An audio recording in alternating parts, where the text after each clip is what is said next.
सच नानक होसी भी सच दया कर दुख हरणं उचरणं नाम कीर्तन दयाल पुरख भगवान है नानक लिप्त न माया भाए बलंदड़ी बुझ गई रखंदड़ो प्रभ आप जिन उपाई मेदनी नानक सो प्रभ जाप सतनाम श्री वाहिगुरु जी वडहंस महला चौथा घर पहला एक ओंकार सतगुर प्रसाद सेज एक एको प्रभ ठाकुर गुरमुख हर राहे सुख सागर सेज एक एको प्रभ ठाकुर गुरमुख हर रावे सुख सागर मैं प्रभ मिलन प्रेम मन आसा गुर पूरा में लावे मेरा प्रीतम हों वार वार अपने गुरु को जासा रहाओ मैं अवगुण भरपूर शरीरे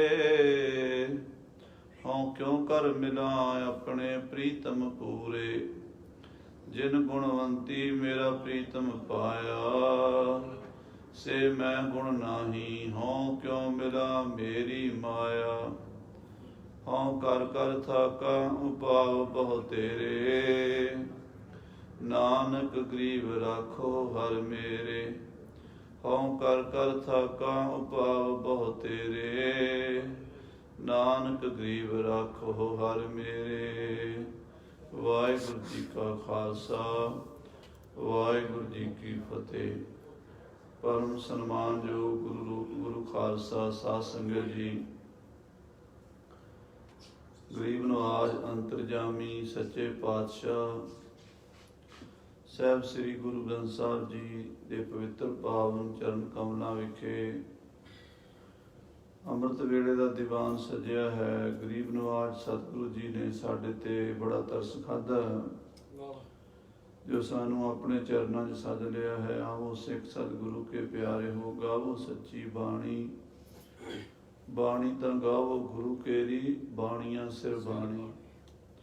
ਪਰਮੇਸ਼ਰ ਸਰੂਪ ਸਤਿਗੁਰੂ ਨਾਨਕ ਦੇਵ ਜੀ ਮਹਾਰਾਜ ਨੇ ਗੁਰਬਾਣੀ ਦੀਆਂ ਜੋ ਦਾਤਾਂ ਸਾਨੂੰ ਬਖਸ਼ੀਆਂ ਹਨ ਇਹਦਾ ਸੰਸਾਰ ਤੇ ਕੋਈ ਮੁੱਲ ਨਹੀਂ ਹੈ, ਕੋਈ ਕੀਮਤ ਨਹੀਂ ਹੈ। ਸਾਈਂ ਨਾਮ ਅਮੋਲ ਕੀਮ ਨਾ ਕੋਈ ਜਾਣ ਦੋ ਜਿਨ੍ਹਾਂ ਭਾਗ ਮਥਾਹੇ ਸੇ ਨਾਨਕ ਹਰ ਰੰਗ ਮਾਣ ਦੋ। ਆਪ ਜੀ ਬਹੁਤ ਵੱਡੇ ਭਾਗਾਂ ਵਾਲੇ ਹੋ ਜੋ ਗੁਰੂ ਚਰਨਾਂ 'ਚ ਬੈਠ ਕੇ ਗੁਰਬਾਣੀ ਦੇ ਨਿਤਨੇਮ ਔਰ ਸ੍ਰੀ ਆਸਾ ਜੀ ਦੀ ਵਾਰ ਦੇ ਕੀਰਤਨ ਸਰਵਣ ਕੀਤੇ ਹਨ। ਆਓ ਹੁਣ ਸਤਿਗੁਰੂ ਰਾਮਦਾਸ ਸਾਹਿਬ ਜੀ ਦੇ ਚਰਨਾਂ 'ਚ ਆਪਣੀ ਮਨ ਬਿਰਤੀ ਇਕਾਗਰ ਕਰੀਏ। ਬੈਠਾ ਸੋਢੀ ਪਾਤਸ਼ਾਹ ਰਾਮਦਾਸ ਸਤਿਗੁਰੂ ਕਹਾਵੈ ਪੂਰਨ ਤਾਲ ਖਟਾਇਆ ਅੰਮ੍ਰਿਤ ਸਰ ਵਿੱਚ ਜੋਤ ਜਗਾਵੈ। ਸ੍ਰੀ ਗੁਰੂ ਗ੍ਰੰਥ ਸਾਹਿਬ ਜੀ ਮਹਾਰਾਜ ਦੇ ਵਡੰਸ ਰਾਗ ਦੀ ਕਥਾ ਚੱਲ ਰਹੀ ਹੈ। ਤੋ ਇਹ ਗੁਰੂ ਸਾਹਿਬ ਦੇ ਮਰਜ਼ਾਦਾ ਕਾਇਮ ਰੱਖੀ ਗੁਰਬਾਣੀ ਲਿਖਣ ਵੇਲੇ ਭਾਈ ਗੁਰਦਾਸ ਜੀ ਕੋਲੋਂ ਜਦੋਂ ਸ੍ਰੀ ਗੁਰੂ ਗ੍ਰੰਥ ਸਾਹਿਬ ਜੀ ਦਾ ਸਰੂਪ ਲਿਖਵਾਇਆ ਹੈ ਤਾਂ ਬਹੁਤ ਤਕਨੀਕਾਂ ਜਿਹੜੀਆਂ ਹਨ ਉਹ ਮਹਾਰਾਜ ਨੇ ਖਿਆਲ ਵਿੱਚ ਰੱਖੀਆਂ ਹਨ। ਇਸ ਤਰ੍ਹਾਂ ਜਿਹੜੇ ਵੱਡੇ ਵੱਡੇ ਦੁਨੀਆ ਦੇ ਸੰਪਾਦਕ ਹਨ ਉਹ ਹੈਰਾਨ ਹੋ ਜਾਂਦੇ ਹਨ ਵੀ ਅੱਜ ਤੋਂ 500-400 ਸਾਲ ਪਹਿਲਾਂ ਜਦੋਂ ਕਿ ਅਜੇ ਪੰਜਾਬੀ ਭਾਸ਼ਾ ਜਾਂ ਪੰਜਾਬੀ ਲਿਟਰੇਚਰ ਆਪਣੇ ਮੁੱਢਲੇ ਪੜਾਅ ਦੇ ਵਿੱਚ ਸੀਗਾ ਤੇ ਕਿਉਂਕਿ ਕੋਈ ਵੀ ਚੀਜ਼ ਹੈ ਨਾ ਵਿਕਾਸ ਦੇ ਨਾਲ ਸਮਝ ਵਿੱਚ ਆਉਂਦੀ ਹੈ। ਆ ਯੂਨੀਵਰਸਿਟੀਆਂ ਦੇ ਵਿੱਚ ਪ੍ਰੋਫੈਸਰ ਲੋਕ ਜਿਹੜੇ ਸੰਪਾਦਨ ਕਲਾ ਉੱਤੇ ਰਿਸਰਚ ਕਰਦੇ ਹਨ ਉਹ ਬੜੇ ਬੜੇ ਸਮੇਂ ਬਾਅਦ ਕਿਉਂਕਿ ਇੱਕ ਜਨਰੇਸ਼ਨ ਕੋਈ ਕੰਮ ਆਰੰਭ ਕਰਦੀ ਹੈ, ਦੂਜੀ ਉਸਨੂੰ ਸਵਾਰਦੀ ਸ਼ਿੰਗਾਰਦੀ ਹੈ, ਤੀਸਰੀ ਉਹਦੇ ਉੱਤੇ ਉਹਨੂੰ ਹੋਰ ਚਾਰ ਚੰਨ ਲਾਉਂਦੀ ਜਾਂਦੀ ਹੈ। ਸਦੀਆਂ ਇਸ ਕੰਮ ਨੂੰ ਲੱਗਦੀਆਂ ਨੇ। ਫਿਰ ਜਾ ਕੇ ਗ੍ਰੰਥ ਲਿਖਣੇ ਆਉਂਦੇ ਨੇ, ਉਹਨਾਂ ਦੀ ਸੰਪਾਦਨ ਕਲਾ ਹੁੰਦੀ ਹੈ। ਸੋ ਮੁੱਢਲੇ ਪੜਾਅ ਦੇ ਵਿੱਚ ਇੰਨੀ ਵਧੀਆ ਸੰਪਾਦਨਾ ਕਰ ਦੇਣੀ ਇਹ ਕਰਾਮਾਤ ਤੋਂ ਘੱਟ ਨਹੀਂ ਹੈ। ਸ੍ਰੀ ਗੁਰੂ ਗ੍ਰੰਥ ਸਾਹਿਬ ਜੀ ਮਹਾਰਾਜ ਦੀ ਸੰਪਾਦਨਾ ਦਾ ਇਤਨਾ ਸੁੰਦਰ ਤਰੀਕਾ ਹੈ ਕਿ ਪਹਿਲਾਂ ਸ਼ਬਦ ਆਉਂਦੇ ਨੇ, ਫਿਰ ਅਸ਼ਟਪਦੀਆਂ ਆਉਂਦੀਆਂ ਨੇ, ਔਰ ਫਿਰ ਛੰਤ ਆਉਂਦੇ ਨੇ, ਫਿਰ ਵਾਰਾਂ ਆਉਂਦੀਆਂ ਨੇ, ਫਿਰ ਭਗਤਾਂ ਦੀ ਬਾਣੀ ਆਉਂਦੀ ਹੈ। ਔਰ ਉਹਦੇ ਵਿੱਚ ਵੀ ਤਰਤੀਬ ਸ਼ਬਦਾਂ ਦੀ ਹੈ। ਪਹਿਲਾਂ ਗੁਰੂ ਨਾਨਕ ਦੇਵ ਜੀ ਦੇ ਸ਼ਬਦ ਆਉਂਦੇ ਆ, ਫਿਰ ਗੁਰੂ ਅਮਰਦਾਸ ਜੀ ਦੇ ਆਉਂਦੇ ਆ, ਫਿਰ ਗੁਰੂ ਰਾਮਦਾਸ ਜੀ ਦੇ ਤੇ ਗੁਰੂ ਅਰਜਨ ਦੇਵ ਜੀ ਦੇ ਸ਼ਬਦ ਆਉਂਦੇ ਆ। ਜੇ ਗੁਰੂ ਤੇਗ ਬਹਾਦਰ ਸਾਹਿਬ ਦੀ ਬਾਣੀ ਹੋਵੇ ਤੇ ਫਿਰ ਉੱਥੇ ਉਹ ਅਸਮਾਪਤੀ ਤੇ ਆ ਕੇ ਫਿਰ ਅੱਗੇ ਅਸ਼ਟਪਦੀਆਂ ਸ਼ੁਰੂ ਹੁੰਦੀਆਂ ਨੇ। ਅਸ਼ਟਪਦੀਆਂ ਵੀ ਪਹਿਲਾਂ ਮਹਾਰਾਜ ਪਹਿਲੇ ਪਾਤਸ਼ਾਹ ਦੀਆਂ, ਫਿਰ ਤੀਜੇ ਪਾਤਸ਼ਾਹ ਦੀਆਂ, ਫਿਰ ਚੌਥੇ ਪਾਤਸ਼ਾਹ, ਫਿਰ ਪੰਜਵੇਂ ਪਾਤਸ਼ਾਹ ਦੀਆਂ ਆਉਂਦੀਆਂ। ਫਿਰ ਛੰਤ ਵੀ ਉਸੇ ਤਰਤੀਬ ਨਾਲ ਆਉਂਦੇ, ਪਹਿਲੇ ਪਾਤਸ਼ਾਹ ਦੇ, ਤੀਜੇ ਪਾਤਸ਼ਾਹ ਦੇ, ਚੌਥੇ ਪਾਤਸ਼ਾਹ ਦੇ, ਪੰਜਵੇਂ ਪਾਤਸ਼ਾਹ ਦੇ। ਫਿਰ ਵਾਰਾਂ ਤੇ ਵਾਰਾਂ ਤੋਂ ਬਾਅਦ ਭਗਤਾਂ ਦੀ ਬਾਣੀ ਦੀ ਵੀ ਤਰਤੀਬ ਬੜੇ ਕਮਾਲ ਦੀ ਹੈ ਕਿ ਭਗਤਾਂ ਦੀ ਬਾਣੀ 'ਚ ਪਹਿਲਾਂ ਸ਼ਬਦ ਆਉਂਦੇ ਨੇ ਤੇ ਉਹ ਵੀ ਕਬੀਰ ਸਾਹਿਬ ਦੇ ਪਹਿਲਾਂ ਆਉਂਦੇ ਹਨ, ਕਿਉਂਕਿ ਕਬੀਰ ਜੀ ਦੀ ਬਾਣੀ ਸਭ ਤੋਂ ਜ਼ਿਆਦਾ ਹੈ। ਫਿਰ ਉਸ ਤੋਂ ਬਾਅਦ ਭਗਤ ਨਾਮਦੇਵ ਜੀ ਦੇ ਸ਼ਬਦ ਆਉਂਦੇ ਨੇ, ਦੂਜੇ ਨੰਬਰ ਤੇ 64 ਸ਼ਬਦ ਉਹਨਾਂ ਦੇ ਹਨ। ਤੀਜੇ ਨੰਬਰ ਤੇ ਭਗਤ ਰਵਿਦਾਸ ਜੀ ਦੀ ਬਾਣੀ ਦੇ ਸ਼ਬਦ ਆਉਂਦੇ ਨੇ, ਕਿਉਂਕਿ 40 ਸ਼ਬਦ ਭਗਤ ਰਵਿਦਾਸ ਜੀ ਦੇ ਹਨ। ਫਿਰ ਅਸ਼ਟਪਦੀ ਹੋਵੇ ਕੋਈ ਕਬੀਰ ਜੀ ਦੀ, ਉਹ ਆਉਂਦੀ ਹੈ।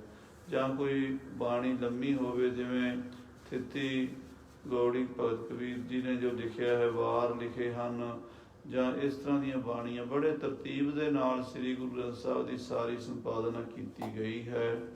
ਉਸ ਮੁਤਾਬਕ ਗੁਰੂ ਅਮਰਦਾਸ ਜੀ ਦੇ ਸ਼ਬਦ ਕੱਲ੍ਹ ਸੰਪੂਰਨ ਹੋਏ ਸਨ।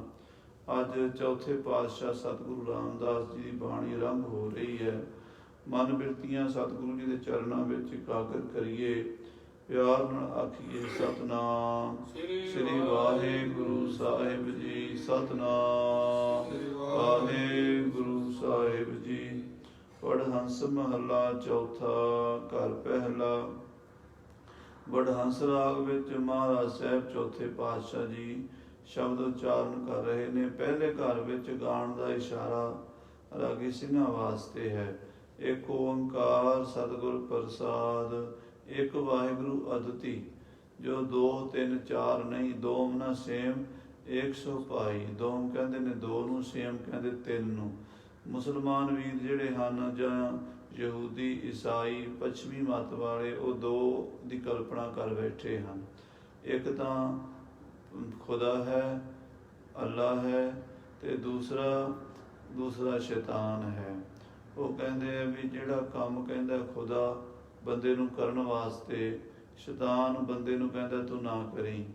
ਤੇ ਜਿਹੜਾ ਕੰਮ ਖੁਦਾ ਕਹਿੰਦਾ ਕਰ, ਉਹ ਕਹਿੰਦਾ ਨਾ ਕਰੀ। ਜਿਹੜਾ ਕਹਿੰਦਾ ਨਾ ਕਰੀ, ਉਹਨੂੰ ਕਹਿੰਦਾ ਤੂੰ ਕਰ। ਇੱਦਾਂ ਜਿਹੜੀ ਖੁਦਾ ਦੀ ਵਿਰੋਧਤਾ ਕਰਨ ਵਾਲੀ ਸ਼ਕਤੀ ਹੈ, ਉਸ ਨੂੰ ਉਹ ਸ਼ੈਤਾਨ ਕਹਿੰਦੇ ਹਨ। ਤਾਂ ਫਿਰ ਮਹਾਰਾਜ ਕਹਿੰਦੇ ਇੱਦਾਂ ਤਾਂ ਫਿਰ 2 ਹੋ ਗਏ। ਖੁਦਾ ਦੇ ਬਰਾਬਰ, ਖੁਦਾ ਦੇ ਆਪੋਜਿਟ, ਫਿਰ ਖੁਦਾ ਇੱਕ ਤਾਂ ਨਾ ਹੋਇਆ। ਤੁਸੀਂ ਕਹਿੰਦੇ ਨਾਲੇ ਕਹਿੰਦੇ ਵਾਹਦ ਖੁਦਾ ਇੱਕ ਹੈ। ਜੇ ਖੁਦਾ ਲਾ ਸ਼ਰੀਕ ਹੈ ਤਾਂ ਫਿਰ ਸ਼ਰੀਕ ਦਾ ਤੁਸੀਂ ਆਪ ਖੜਾ ਕੀਤਾ ਹੈ। ਇਸ ਕਰਕੇ ਦੋਮ ਨਾ, ਦੂਜਾ ਨਹੀਂ। ਤੇ ਜਿਹੜੇ ਸਾਡੇ ਹਿੰਦੁਸਤਾਨ ਦੇ ਭਾਰਤੀ ਮੱਤ ਦੇ ਵਿਦਵਾਨ ਹਨ, ਉਹਨਾਂ ਨੇ ਜਦੋਂ ਮਾਇਆ ਦੀ ਵਿਆਖਿਆ ਕੀਤੀ ਤਾਂ ਰਜੋ ਤਮੋ ਸਤੋ ਦੁਆਰਾ ਤ੍ਰੈਗੁਣੀ ਮਾਇਆ ਦੇ 3 ਦੇਵਤੇ ਵੱਡੀਆਂ ਸ਼ਕਤੀਆਂ ਦੀ ਕਲਪਨਾ ਕੀਤੀ ਹੈ। ਸਤੋਗੁਣੀ ਵਿਸ਼ਨੂੰ ਹੈ, ਰਜੋਗੁਣ ਬ੍ਰਹਮਾ ਹੈ, ਤਮੋਗੁਣੀ ਸ਼ਿਵ ਜੀ ਹੈ। ਤੇ ਜਿਹੜੇ ਆਮ ਲੋਕ ਸਨ, ਭਾਵੇਂ ਪਹਿਲੇ ਲੋਕਾਂ ਨੇ ਤਾਂ ਆਪਣੇ ਅਨੁਭਵ ਦੇ ਦੁਆਰਾ ਸਾਰੀ ਗੱਲ ਕਲੀਅਰ ਕਰਕੇ ਲਿਖੀ ਸੀ, ਪਰ ਬਾਅਦ ਵਾਲਿਆਂ ਨੇ ਇੰਨੀ ਸਪਸ਼ਟ ਪੜ੍ਹੀ ਨਹੀਂ ਹੈ। ਕਿਉਂਕਿ ਪੜ੍ਹਨ ਦੀ ਖੇਚਲ ਕੋਈ ਵੀ ਸਮਾਜ ਹੈ ਨਾ, ਗਹਿਰਾਈ ਨਾਲ ਨਹੀਂ ਕਰਿਆ ਕਰਦਾ। ਕੋਈ ਵਿਰਲੇ ਬੰਦੇ ਹੀ ਆਤਮ ਚਿੰਤਨ ਕਰਦੇ ਨੇ। ਉਹਨਾਂ ਬਾਅਦ ਵਾਲਿਆਂ ਨੇ ਉਹਨਾਂ 3 ਦੇਵਤਿਆਂ ਨੂੰ ਪੂਜਣਾ ਸ਼ੁਰੂ ਕਰ ਦਿੱਤਾ। ਜਿਹੜੇ ਵਿਸ਼ਨੂੰ ਦੇ ਪੁਜਾਰੀ ਵੈਸ਼ਨਵ ਬਣ ਗਏ, ਸ਼ਿਵ ਜੀ ਦੇ ਪੁਜਾਰੀ ਸ਼ੈਵ ਬਣ ਗਏ, ਬ੍ਰਹਮਾ ਦੇ ਪੁਜਾਰੀ ਬ੍ਰਾਹਮਣ ਬਣ ਗਏ, ਤੇ ਆਪਣੇ ਆਪਣੇ ਦੇਵਤਿਆਂ ਨੂੰ ਵੱਡਾ ਕਹਿਣ ਲੱਗ ਪਏ ਤੇ ਆਪਸ ਵਿੱਚ ਇੱਕ ਦੂਜੀ ਦਾ ਝਗੜਾ ਕਰਨ ਲੱਗ ਪਏ। ਮਹਾਰਾਜ ਕਹਿੰਦੇ ਭਾਈ 2 ਨਾ ਸੇਮ, 2 3 ਨਹੀਂ ਹੈ, ਇੱਕੋ ਹੀ ਹੈ। 100 ਆਹੀ। ਸੋ ਉਹ ਐਸਾ ਪਰਮੇਸ਼ਰ ਵਾਹਿਗੁਰੂ ਨਿਰੰਕਾਰ ਜੋਤੀ ਸਰੂਪ ਓੰਕਾਰ, ਜਿਹੜਾ ਸਾਰਿਆਂ ਨੂੰ ਪੈਦਾ ਕਰਦਾ ਹੈ, ਪਾਲਣਾ ਕਰਦਾ ਹੈ ਤੇ ਸਾਰਿਆਂ ਦਾ ਸੰਘਾਰ ਕਰਦਾ ਹੈ। ਓ ਮ, ਤਿੰਨ ਅੱਖਰਾਂ ਦਾ ਓਮ ਬਣਦਾ ਹੈ। ਓਮਕਾਰ ਦੇ ਤ੍ਰੈ ਜਿਹੜੇ ਹਨ ਅੱਖਰ ਹਨ। ਪਹਿਲਾਂ ਆਉਂਦਾ ਹੈ, ਫਿਰ ਉਹ ਆਉਂਦਾ ਹੈ, ਫਿਰ ਮ ਆਉਂਦਾ ਹੈ। ਇਹਦੇ ਵਿੱਚੋਂ ਹੀ ਇਹਨਾਂ ਨੇ ਬ੍ਰਹਮਾ ਵਿਸ਼ਨੂੰ ਮਹੇਸ਼ ਦੀ ਕਲਪਨਾ ਕਰ ਲਈ ਸੀ। ਪਰ ਵਾਸਤਵ ਵਿੱਚ ਇਹ ਜਿਹੜੀਆਂ ਸਾਡੀਆਂ ਤਿੰਨ ਅਵਸਥਾ ਨੇ, ਜਾਗਰਤ, ਸੁਪਨ, ਸੁਖੋਪਤੀ, ਉਹਨਾਂ ਦਾ ਜਿਹੜਾ ਸਾਕਸ਼ੀ ਹੈ, ਜਾਣਨ ਵਾਲਾ ਹੈ, ਉਹੀ ਚੇਤਨ ਸੱਤਾ, ਉਸ ਨੂੰ ਮਹਾਰਾਜ ਸੱਚੇ ਪਾਤਸ਼ਾਹ ਕਹਿੰਦੇ ਉਹ ਇੱਕੋ ਹੀ ਹੈ, ਉਹ ਦੋ ਤਿੰਨ ਨਹੀਂ ਹੈ। ਸੋ ਕਾਰ ਕਹੀਏ ਕੇਵਲ ਤੇ ਕੇਵਲ, ਓਨਲੀ ਉਹ ਇੱਕ ਹੈ ਔਰ ਇੱਕ ਰਸ ਵਿਆਪਕ ਹੈ। ਸਤ, ਚੇਤਨ, ਆਨੰਦ। ਸਤ ਕਹਿੰਦੇ ਜੋ ਪਹਿਲੇ ਵੀ ਹੋਵੇ, ਹੁਣ ਵੀ ਹੈ ਤੇ ਅੱਗੇ ਵੀ ਹੋਵੇਗਾ, ਉਹਨੂੰ ਸਤ ਕਹਿੰਦੇ ਨੇ। ਗੁਰਨਾਮ ਚੇਤਨ ਦਾ ਹੈ, ਜੋ ਆਪਣੇ ਆਪ ਨੂੰ ਵੀ ਜਾਣੇ ਔਰ ਦੂਏ ਨੂੰ ਵੀ ਜਾਣੇ, ਉਸ ਨੂੰ ਚੇਤਨ ਕਹਿੰਦੇ ਹਨ। ਪ੍ਰਸਾਦ ਨਾਮ ਪ੍ਰਸੰਨਤਾ ਦਾ ਹੈ। ਵਾਹਿਗੁਰੂ ਸਦਾ ਆਨੰਦ ਪ੍ਰਸੰਨਤਾ ਵਿੱਚ ਰਹਿੰਦਾ, ਕਰੇ ਆਨੰਦ ਆਨੰਦੀ ਮੇਰਾ, ਘਟ ਘਟ ਅੰਤਰ ਸਿਰ ਸਿਰਹਿ ਨਵੇਰਾ, ਸਿਰ ਸਾਹਾਂ ਕੇ ਸਾਚਾ ਸਾਹਾ, ਅਵਰ ਨਾਹੀ ਕੋ ਦੂਜਾ ਹੈ। ਐਸਾ ਉਹ ਪਰਮੇਸ਼ਰ ਸਤ ਚੇਤਨ ਆਨੰਦ ਸਰੂਪ ਪ੍ਰਾਪਤੀ ਕਿਵੇਂ ਹੁੰਦੀ ਹੈ? ਸਤਿਗੁਰ ਪ੍ਰਸਾਦ, ਸਤਿਗੁਰੂ ਜੀ ਦੀ ਪ੍ਰਸੰਨਤਾ ਨਾਲ ਉਸ ਰੂਪ ਦਾ ਪਤਾ ਲੱਗਦਾ ਹੈ। ਸੇਜ ਏਕ ਏਕੋ ਪ੍ਰਭ ਠਾਕੁਰ, ਮਹਾਰਾਜ ਕਹਿੰਦੇ ਹਿਰਦੇ ਰੂਪੀ ਇੱਕੋ ਹੀ ਸੇਜਾ ਹੈ। ਉਸ ਇੱਕੋ ਸੇਜਾ ਦੇ ਉੱਤੇ ਹੀ ਜੀਵਾਤਮਾ ਤੇ ਉਸੇ ਸੇਜਾ ਉੱਤੇ ਹੀ ਪਰਮਾਤਮਾ ਬਿਰਾਜਮਾਨ ਹੈ ਔਰ ਇੱਕੋ ਹੀ ਪਰਮੇਸ਼ਰ ਮਾਲਕ ਹੈ। ਗੁਰਮੁਖ ਹਰਿ ਰਾਵੇ ਸੁਖ ਸਾਗਰ, ਗੁਰਮੁਖ ਜਨ ਗੁਰੂ ਦੇ ਰਾਹੀਂ, ਗੁਰੂ ਦੇ ਦੁਆਰਾ ਉਸ ਪਰਮ ਸਤ ਨੂੰ ਰਾਹ ਪ੍ਰਾਪਤ ਕਰਦੇ ਹਨ। ਸੇਜ ਏਕ ਪੈ ਮਿਲਣ ਦੁਹੇਰਾ, ਇਹ ਵੀ ਬਚਨ ਆਉਂਦਾ ਹੈ ਨਾ। ਉਹ ਕਿਉਂ? ਕਿਉਂਕਿ ਵਿੱਚ ਹਉਮੈ ਦੀ ਕੰਧ ਪਈ ਹੋਈ ਹੈ। ਹਉ ਪੀਤ ਪਇਓ ਹੈ ਬੀਚੋ, ਸੁਣਤ ਦੇਸ ਨਿਕਟਾਇਓ, ਭੰਬੀਰੀ ਕੇ ਪਾਤ ਪਾਰ ਦੋ, ਬਿਨ ਪੇਖੇ ਦੁਰਾਇਓ। ਜਿਵੇਂ ਭੰਬੀਰੀ ਦੇ ਖੰਭ ਹੁੰਦੇ, ਬੜੇ ਸੂਖਮ ਜੇ, ਬਹੁਤ ਪਤਲੇ ਜੇ, ਪਰ ਪਾਰਦਰਸ਼ੀ ਨਹੀਂ ਹੁੰਦੇ। ਵਿੱਚ ਰੁਕਾਵਟ ਤਾਂ ਉਨੀ ਵੀ ਬੜੀ ਮਾੜੀ ਹੈ। ਜਿਵੇਂ ਮਹਾਰਾਜ ਸਾਹਿਬ ਜੀ ਨੇ ਬਾਣੀ 'ਚ ਪੁਨਹ ਮਹੱਲਾ ਪੰਜਵਾਂ 'ਚ ਲਿਖਿਆ ਹੀ ਹੈ ਬਈ ਜਿਹੜੇ ਗਲ ਦਾ ਹਾਰ ਹੁੰਦਾ ਨਾ, ਉਹ ਵੀ ਪਤੀ ਦੇ ਮਿਲਣ ਦੇ ਵਿੱਚ ਦੁਖਦਾਈ ਹੁੰਦਾ। ਇਸ ਕਰਕੇ ਸਾਰਾ ਦਿਨ ਸੁਹਾਗਣ ਗਲ 'ਚ ਹਾਰ ਸੋਨੇ ਦਾ ਪਾਈ ਫਿਰਦੀ ਹੈ, ਪਰ ਜਦੋਂ ਰਾਤਰੀ ਦੇ ਸਮੇਂ ਪਤੀ ਦਾ ਸੰਜੋਗ ਹੁੰਦਾ, ਉਹ ਸਾਰੇ ਹਾਰ ਸ਼ਿੰਗਾਰ ਲਾ ਕੇ ਪਰੇ ਰੱਖ ਦਿੰਦੀ ਹੈ। ਇਸੇ ਤਰ੍ਹਾਂ ਹੀ ਜਦੋਂ ਪਰਮਾਤਮਾ ਦਾ ਮਿਲਾਪ ਹੋਣਾ ਹੈ, ਉਸ ਵੇਲੇ ਹਉਮੈ ਦੀ ਲੋੜ ਨਹੀਂ। ਜਦੋਂ ਸੰਸਾਰ ਦਾ ਵਿਹਾਰ ਕਰਨਾ ਹੈ, ਉਦੋਂ ਹਉਮੈ ਨਾਲ ਹੀ ਹੁੰਦਾ ਹੈ। ਕਿਉਂਕਿ ਬਾਣੀ 'ਚ ਬਚਨ ਆਉਂਦਾ ਹੈ ਨਾ ਕਿ ਜਿੰਨਾ ਵੀ ਮੇਰਾ ਬੋਲਣਾ, ਬਹਿਣਾ, ਉੱਠਣਾ, ਖਾਣਾ, ਪੀਣਾ, ਲੈਣਾ, ਦੇਣਾ ਹੈ, ਉਹ ਤਾਂ ਹਉਮੈ ਵਿੱਚ ਹੀ ਹੋਵੇਗਾ ਨਾ। ਕੋਈ ਵੀ ਅਸੀਂ ਦੁਨੀਆ ਦੇ ਵਿੱਚ ਗੱਲ ਕਰਾਂਗੇ, ਮੈਂ ਤੋਂ ਬਿਨਾਂ ਤਾਂ ਗੱਲ ਹੀ ਨਹੀਂ ਹੁੰਦੀ। ਮੈਂ ਆਉਂਦਾ ਹਾਂ, ਮੈਂ ਜਾਂਦਾ ਹਾਂ, ਮੈਂ ਆਵਾਂਗਾ, ਮੈਂ ਜਾਵਾਂਗਾ, ਮੈਂ ਕਰਾਂਗਾ, ਮੈਂ ਸਤ ਬਚਨ ਤੁਹਾਡਾ ਬਚਨ ਮੰਨਾਂਗਾ, ਇਵੇਂ ਕਹਾਂਗੇ ਆਪਾਂ। ਇਸ ਕਰਕੇ ਮਹਾਰਾਜ ਕਹਿੰਦੇ ਵੀ ਬੋਲਣ ਵਾਸਤੇ ਹਉਮੈ ਦੀ ਵਰਤੋਂ ਕਰਨੀ ਪੈਂਦੀ ਹੈ ਵਿਹਾਰ ਦੇ ਵਿੱਚ। ਜਿਵੇਂ ਸੁਹਾਗਣ ਨੂੰ ਬਾਹਰ ਵਿਚਰਨ ਵੇਲੇ ਹਾਰ ਸ਼ਿੰਗਾਰ ਕਰਨੇ ਪੈਂਦੇ ਆ, ਪਰ ਪਤੀ ਮਿਲਾਪ ਵੇਲੇ ਉਤਰ ਜਾਂਦੇ ਆ। ਇਸੇ ਤਰ੍ਹਾਂ ਹੀ ਇਹ ਜਿਹੜਾ ਵਾਹਿਗੁਰੂ ਦੇ ਸਰੂਪ ਦੀ ਪ੍ਰਾਪਤੀ ਹੈ, ਉਦੋਂ ਹਉਮੈ ਛੱਡ ਕੇ ਹੀ ਹੁੰਦੀ ਹੈ। ਜੇ ਹਉਮੈ ਨੂੰ ਨਾ ਛੱਡੀਏ ਤਾਂ ਸਰੂਪ ਦੀ ਪ੍ਰਾਪਤੀ ਨਹੀਂ ਹੁੰਦੀ। ਸਾਹਿਬ ਜੀ ਕਹਿੰਦੇ ਗੁਰਮੁਖ ਹਰਿ ਰਾਵੇ ਸੁਖ ਸਾਗਰ, ਗੁਰੂ ਦੁਆਰੇ ਆਪਣੀ ਹਉਮੈ ਨੂੰ ਮਿਟਾ ਕੇ ਉਹ ਸੁੱਖਾਂ ਦਾ ਜੋ ਸਾਗਰ ਹੈ, ਜਿਵੇਂ ਸਮੁੰਦਰ 'ਚ ਪਾਣੀ ਦਾ ਕੋਈ ਅੰਤ ਨਹੀਂ, ਉਸ ਬ੍ਰਹਮ ਦੇ ਵਿੱਚ ਵੀ ਸੁੱਖਾਂ ਦਾ ਅੰਤ ਹੀ ਕੋਈ ਨਹੀਂ। ਬੇਅੰਤ ਸੁੱਖਾਂ ਦਾ ਉਹ ਖਜ਼ਾਨਾ ਹੈ। ਉਸ ਨੂੰ ਪਰਮੇਸ਼ਰ ਦੇ ਪਿਆਰੇ ਗੁਰੂ ਦੇ ਰਾਹੀਂ ਪ੍ਰਾਪਤ ਕਰ ਲੈਂਦੇ ਨੇ।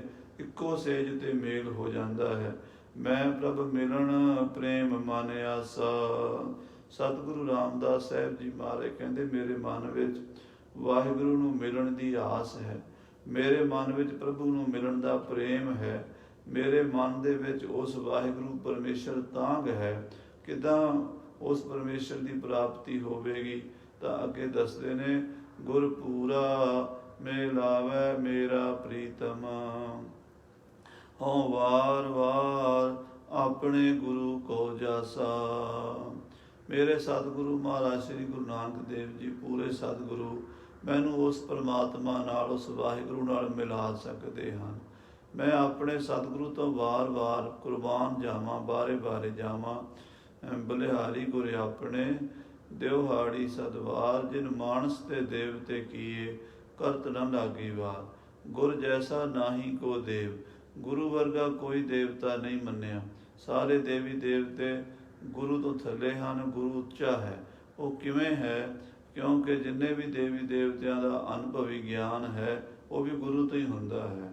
ਤੇ ਜਦੋਂ ਗੁਰੂ ਦਾ ਗਿਆਨ ਅੰਦਰ ਪ੍ਰਕਾਸ਼ ਹੁੰਦਾ ਹੈ, ਉਦੋਂ ਪਤਾ ਲੱਗਦਾ ਹੈ ਕਿ ਸਮੁੰਦਰ ਦੀ ਤਰ੍ਹਾਂ ਮੇਰਾ ਸਰੂਪ ਹੈ। ਬ੍ਰਹਮਾ ਵਿਸ਼ਨੂੰ ਸ਼ਿਵ ਜੀ ਦੇ ਉਹਦੀਆਂ ਲਹਿਰਾਂ ਹਨ। ਲਹਿਰੀ ਬਿਸ਼ਨ ਬਹੇਸ਼, ਇਹ ਤਾਂ ਮੇਰੀਆਂ ਲਹਿਰਾਂ ਹਨ। ਇਹ ਸਰੂਪ ਦਾ ਗਿਆਨ ਕੌਣ ਕਰਾਉਂਦਾ? ਗੁਰੂ ਕਰਾਉਂਦਾ। ਗੁਰੂ ਤੋਂ ਬਿਨਾਂ ਇਸ ਗਿਆਨ ਦੀ ਪ੍ਰਾਪਤੀ ਕਿਸੇ ਨੂੰ ਨਹੀਂ ਹੁੰਦੀ। ਰਹਾਓ ਵਿਸਰਾਮ ਦੇ ਕੇ ਮਹਾਰਾਜ ਸਾਹਿਬ ਜੀ ਕਥਨ ਕਰਦੇ ਨੇ, ਮੈਂ ਅਵਗਣ ਭਰਪੂਰ ਸਰੀਰੇ। ਮੇਰੇ ਸਰੀਰ ਦੇ ਵਿੱਚ ਅਵਗਣ ਭਰੇ ਹੋਏ ਹਨ। ਜੇ ਸਰੀਰ ਨੂੰ ਦੇਖੀਏ ਤਾਂ ਸਰੀਰ ਦੇ ਵਿੱਚ ਸਾਧ ਸੰਗਤ ਜੀ ਜੰਮਣਾ ਵੀ ਹੈ, ਮਰਨਾ ਵੀ ਹੈ, ਵਧਣਾ ਵੀ ਹੈ ਤੇ ਘਟਣਾ ਵੀ ਹੈ, ਔਰ ਭੁੱਖ ਤੇ ਪਿਆਸ ਵੀ ਹੈ। ਇਹ ਸਾਰਾ ਸਰੀਰ ਜਿਹੜਾ ਹੈ ਦੁੱਖਾਂ ਦੇ ਨਾਲ, ਇਹਦੇ ਵਿੱਚ ਫਿਰ ਹੋਰ ਬੜਾ ਕੁਛ ਹੈ। ਜੇ ਜਿੱਥੋਂ ਵੀ ਦੇਖੋਗੇ ਸਰੀਰ 'ਚੋਂ ਮੈਲ ਹੀ ਨਿਕਲੇਗੀ। ਸਰੀਰ ਦੇ ਵਿੱਚੋਂ ਜੇ ਆਪਾਂ ਇਸ਼ਨਾਨ ਨਾ ਕਰੀਏ ਤਾਂ ਕਿੰਨੀ ਦੁਰਗੰਧੀ ਆਉਂਦੀ ਹੈ। ਨੱਕਾਂ 'ਚੋਂ, ਕੰਨਾਂ 'ਚੋਂ, ਦੰਦਾਂ 'ਚੋਂ, ਸਾਰੇ ਸਰੀਰ 'ਚੋਂ ਮਲ ਮੂਤਰ ਗੰਦਗੀ ਹੀ ਨਿਕਲਦੀ ਹੈ, ਪਸੀਨਾ ਹੀ ਨਿਕਲਦਾ ਹੈ। ਇਹ ਸਰੀਰ ਦੇ ਵਿੱਚ ਕਾਮ, ਕ੍ਰੋਧ, ਲੋਭ, ਮੋਹ, ਹੰਕਾਰ, ਈਰਖਾ, ਬਖੀਲੀ, ਦਵੈਸ਼, ਨਿੰਦਾ, ਚੁਗਲੀ, ਕਿੰਨੇ ਕੁ ਔਗਣ ਨੇ, ਗਿਣੇ ਨਹੀਂ ਜਾ ਸਕਦੇ। ਮੇਰੇ ਵਿੱਚ, ਮੇਰੇ ਸਰੀਰ ਵਿੱਚ ਔਗਣ ਹੀ ਔਗਣ ਹਨ। ਹਉ ਕਿਉਂ ਕਰ ਮਿਲਾ ਆਪਣੇ ਪ੍ਰੀਤਮ ਪੂਰੇ। ਮੇਰਾ ਸਰੀਰ ਮੈਲਾ ਹੈ, ਮੇਰਾ ਵਾਹਿਗੁਰੂ ਪ੍ਰੀਤਮ ਪਿਆਰਾ ਜਿਹੜਾ ਹੈ ਬੜਾ ਸੁੰਦਰ, ਬਹੁਤ ਹੀ ਗੁਣਾਂ ਵਾਲਾ ਹੈ। ਉਹਦੇ 'ਚ ਕੋਈ ਔਗਣ ਨਹੀਂ ਹੈ, ਉਹਦੇ ਵਿੱਚ ਕੋਈ ਦੋਸ਼ ਨਹੀਂ ਹੈ। ਉਹਦਾ ਸ਼ੁੱਧ ਸਰੂਪ ਹੈ, ਨਿਰਮਲ ਸਰੂਪ ਹੈ। ਜਿਨ ਗੁਣਵੰਤੀ ਮੇਰਾ ਪ੍ਰੀਤਮ ਪਾਇਆ। ਸਾਹਿਬ ਜੀ ਫਰਮਾਉਂਦੇ ਹਨ, ਜਿਨ੍ਹਾਂ ਗੁਣਵੰਤੀਆਂ ਨੇ ਮੇਰਾ ਪ੍ਰੀਤਮ ਵਾਹਿਗੁਰੂ ਪ੍ਰਾਪਤ ਕਰ ਲਿਆ ਹੈ, ਜਿਨ੍ਹਾਂ ਗੁਣਾਂ ਕਰਕੇ ਉਹਨਾਂ ਨੇ ਪ੍ਰਾਪਤ ਕੀਤਾ ਹੈ, ਸੇ ਮੈਂ ਗੁਣ ਨਾਹੀ ਹਉ ਕਿਉਂ ਮਿਲਾ ਮੇਰੀ ਮਾਇਆ। ਉਹ ਗੁਣ ਮੇਰੇ ਵਿੱਚ ਹੈ ਨਹੀਂ। ਜਿਨ੍ਹਾਂ ਗੁਣਾਂ ਕਰਕੇ, ਜਿਨ੍ਹਾਂ ਸਭ ਤੋਂ ਵੱਡੇ ਜਿਹੜੇ ਗੁਣ ਹਨ ਸਾਧ ਸੰਗਤ ਜੀ, ਉਹ ਸਭ ਤੋਂ ਵੱਡਾ ਗੁਣ ਤਾਂ ਨਿਮਰਤਾ ਦਾ ਹੈ। ਨਿਮਰਤਾ ਨਾਲ ਹਉਮੈ ਦਾ ਨਾਸ ਹੁੰਦਾ ਹੈ।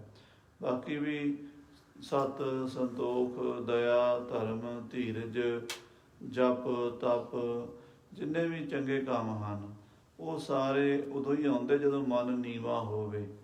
ਜੇ ਬੰਦੇ ਦੇ ਮਨ 'ਚ ਹਉਮੈ ਆ ਜਾਵੇ ਨਾ ਉੱਥੇ ਜਪ, ਨਾ ਤਪ, ਨਾ ਵਰਤ, ਨਾ ਪੂਜਾ, ਨਾ ਪਾਠ, ਨਾ ਕਰਮ, ਨਾ ਧਰਮ, ਨਾ ਉਹਦਾ ਕੋਈ ਵੀ ਗੁਣ ਨਹੀਂ ਉੱਥੇ ਰਹਿੰਦਾ।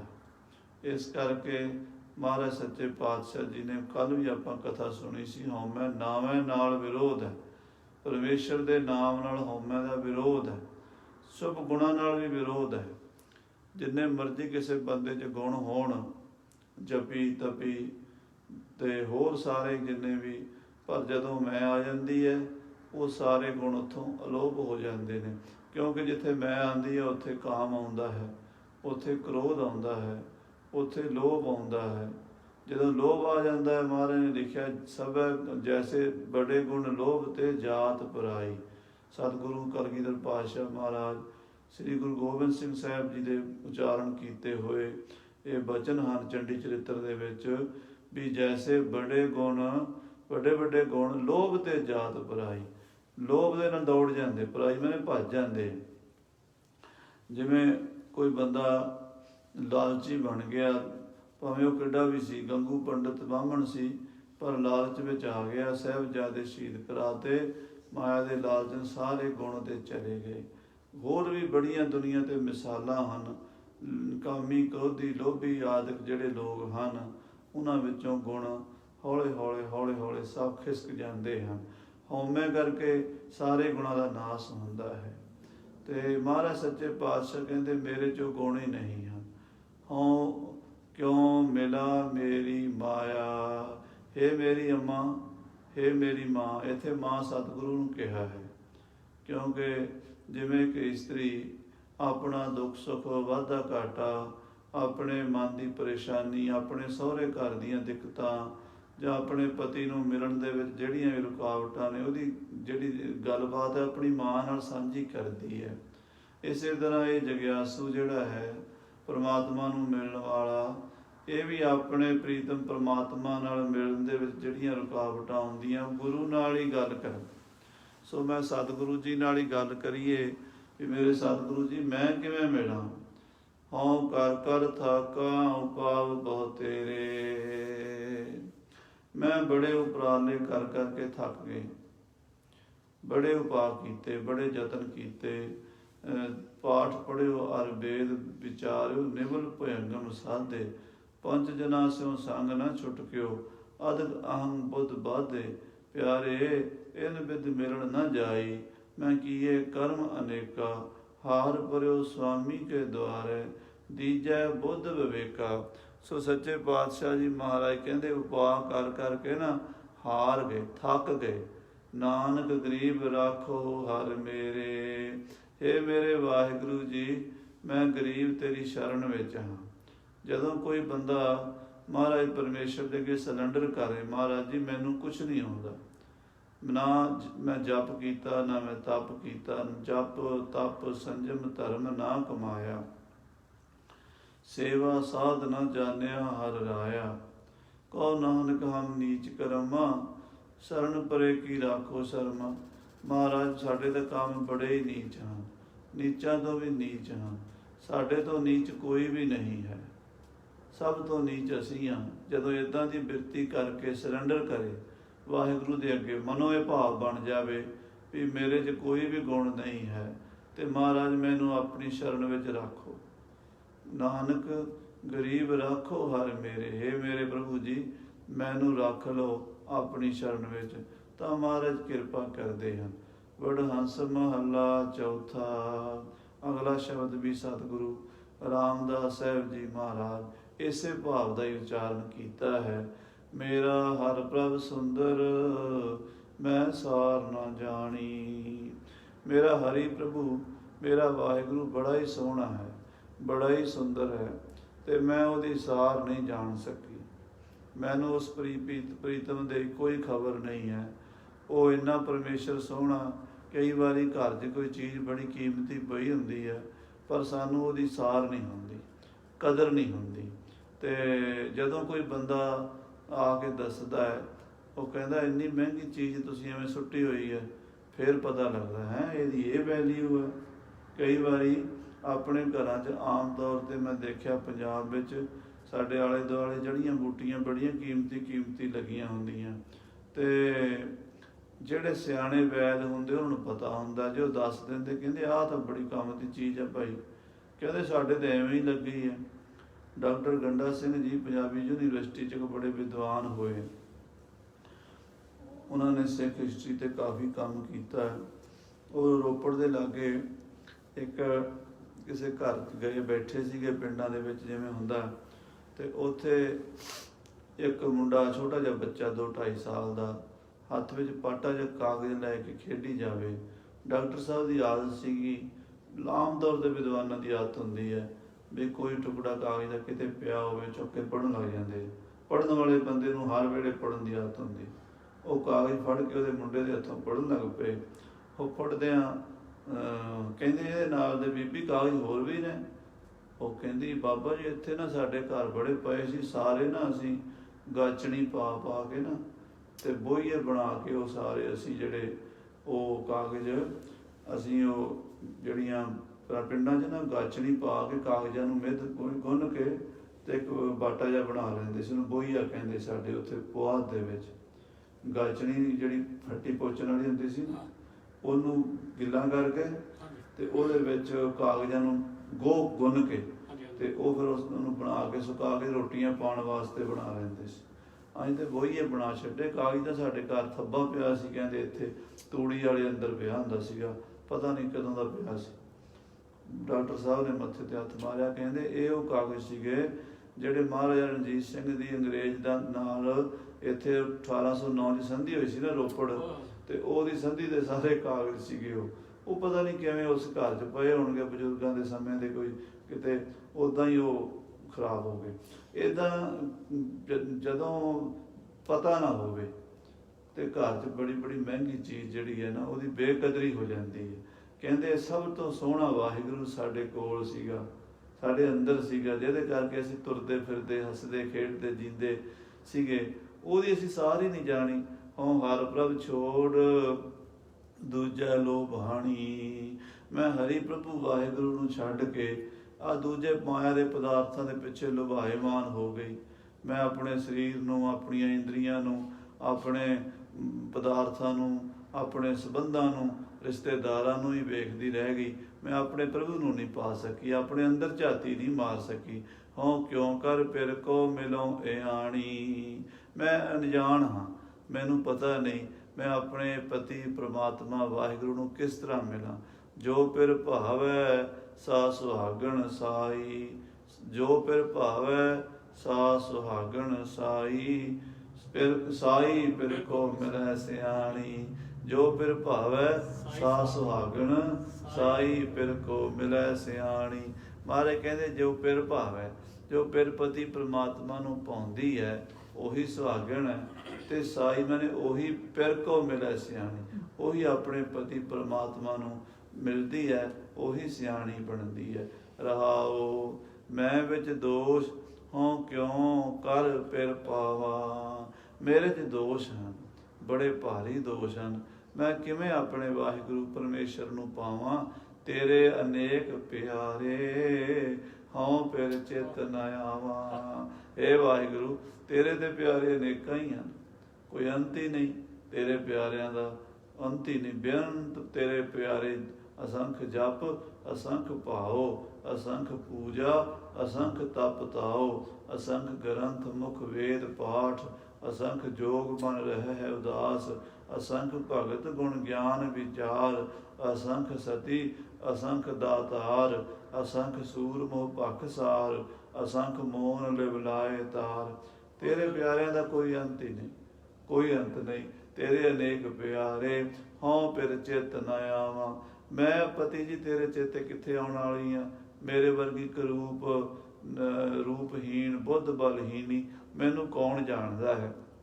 ਜਿਨ ਪਿਰ ਰਾਵਿਆ ਸਾ ਭਲੀ ਸੁਹਾਗਣ, ਜਿਨ੍ਹਾਂ ਨੇ ਆਪਣੇ ਪਿਰ ਵਾਹਿਗੁਰੂ ਨੂੰ ਰਾਵ ਲਿਆ, ਪਾ ਲਿਆ ਹੈ, ਉਹ ਭਲੀਆਂ ਸੁਹਾਗਣਾਂ ਹਨ, ਉਹ ਭਲੀਆਂ ਹਨ।